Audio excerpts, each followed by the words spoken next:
You will be tested, no exceptions. You know, Abdullah ibn Mas'ud radiallahu anh, he said, I would rather eat a burning coal that burns what it burns and spares what it spares. I mean, I don't care if it does all the damage to me, than say about something Allah had happen, I wish it didn't happen. Or something that Allah prevented from happening, I wish it would have taken place. Abdullah al-Mas'ud continues to say in another narration, you know, a person makes a decision, business or otherwise. I'm going to get into this investment, I'm going to marry this person. And then Allah Azza wa Jal says to the angels, get in the way between my slave and this person. Because if I facilitate it for him, if I let him have it, it will admit him into the fire. He'll fall apart, he'll unravel, he'll forget me. And so he wakes up in the morning, having been now blockaded from his wishes, swearing he got struck by the evil eye, swearing bad luck, and it is nothing, Ibn Mas'ud says, but the bounty of Allah over him. Can you imagine Sulaym radiallahu anha? And this hadith is as authentic, arguably as authentic as the Quran. It is in Bukhari and Muslim, as the highest caliber of authenticity. This woman does not have a miscarriage. She has the baby, sees the baby, builds that relationship with the baby. The day the baby dies, she's able to bury him and hide that from her husband till she gives him dinner and he sleeps with her. And she tells him, listen, she's not even firm. She's keeping others firm. She's telling him, listen, I have a question. If somebody were to lend somebody something and then ask for it back, does the second party have the right to keep it, to withhold it? He said, never, that's not right. She said, then anticipate the reward for your baby. Allah has called back what He lent you. How does somebody pull that off in 24 hours? How does a mother do that? You know, Abdullah ibn Abbas, he says, when my father, the uncle of the Prophet ﷺ, Abbas ibn Abdul Muttalib, when my father died, nothing soothed me like the statement of a Bedouin man who came to me and said, better than your father for you is your reward for him, the reward for putting up with the loss of your father. And Allah is better for your father than you are. You know Imran ibn Husayn radiallahu ta'ala anhu, Ibn Hajar said it's been confirmed that Imran ibn Husayn spent the last 30 years of his life in bed, not able to stand or even sit up. You know what that does to a person?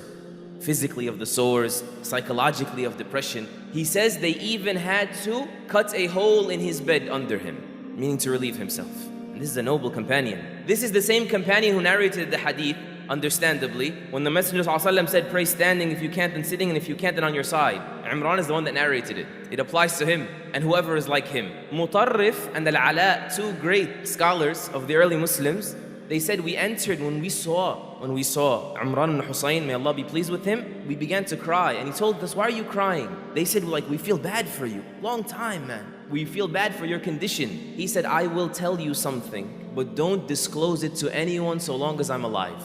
The angels come to me, and they greet me, and they reassure me, and I could hear their greetings. And so I knew, because so much good came out of my distress, that this was in fact good for me. It made me realize that. It locked me on that. And so whatever is dearer to him is dearer to me. Urwa ibn Zubayr radiallahu anh was the son of Zubayr ibn Awam, right? The defender of the Prophet sallallahu alaihi wasallam. When he traveled to Damascus, gangrene began eating and spreading in his body, and they had to cut off one of his limbs. And so they gave him some intoxicant so he wouldn't feel the pain. And he said, I will never seek aid in what Allah destines on me using what Allah forbid for me. The Prophet ﷺ said, wine is not medicine. He said, just cut.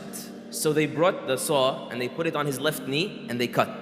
The narrator says, and he said nothing but has. That was it. He just kept saying that. And the Khalifa, Al-Walid ibn Abdul Malik, said, مَا رَأَيْتُ أَصْبَرَ مِنْ هَذَا الشَّيْخ. I've never seen someone with the endurance of this old man.